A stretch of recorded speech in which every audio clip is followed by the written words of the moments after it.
I know you have to feel very happy for your team after a gutsy win in overtime, 72-69. Yeah, excited for our guys. I thought, we keep a stack shutouts. It's 3 stops in a row. I think we've talked about that before. We do some things in practice, try to work on that and hold them accountable to get 3 stops in a row and see if we can go down and get scores. And then you're getting a 6-0, 7-0, 8-0 run.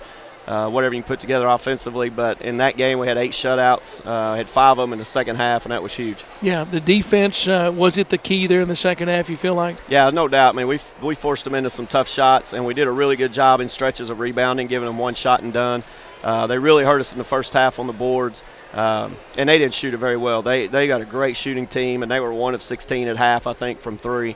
And they didn't shoot it very well, but maybe we had a little bit to do with that too. Yeah, and what about the stretch there after the second half started? You look up, you're down 9 very early in the second half, and your team did not panic at that point. No, they didn't. We kept their composure and just kept battling, and we've kind of been in that spot before, and they've continued to keep fighting and keep battling back and playing hard. And I told them in the locker room, we had a lot of guys contribute, and we had a lot of guys on the floor tonight. We had a lot of guys diving for loose balls, and I think we beat them to loose balls on most all of them and got some great hustle plays. Garrett Sanderson came up with some huge offensive rebounds, extra opportunities for us, chasing down long rebounds, getting a few extra ones, and other guys diving on the floor and getting after it. Reggie Anthony, that really sticks out at me. The numbers don't show up, as far as if you just look at the scoring column, but you can't see some of the things that he can do for you defensively.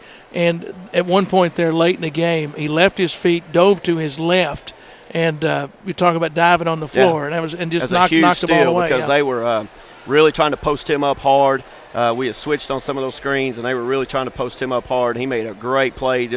He went parallel to the floor, dove on it, tipped it out. I think Alex or one of those guys came up with it. And but that's the kind of effort, we're talking about, and they just continue to do that. And, whether or not you come up with it or not, it's good to see guys diving on the floor getting after it. How important was the start of overtime? Obviously, Oklahoma Baptist comes back, and they have the momentum going into overtime to send it to overtime. What was it like in that huddle, and your team came out and scored the first 5 points? Well, I challenged them pretty good because, I felt like we should have made us we had a chance to end the game and win it with our defense and have some identity and really, just bow up and really make a stop. And we got caught just watching the basketball. We didn't block out like we should have, and if we block out like we should have, we win that game in regulation.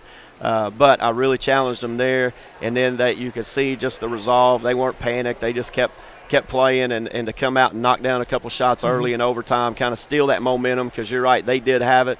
And that's what I told our guys in the locker room is great job of getting that momentum back going into overtime. At the half, I know you look at assists to turnovers a lot, 8 assists, 7 turnovers.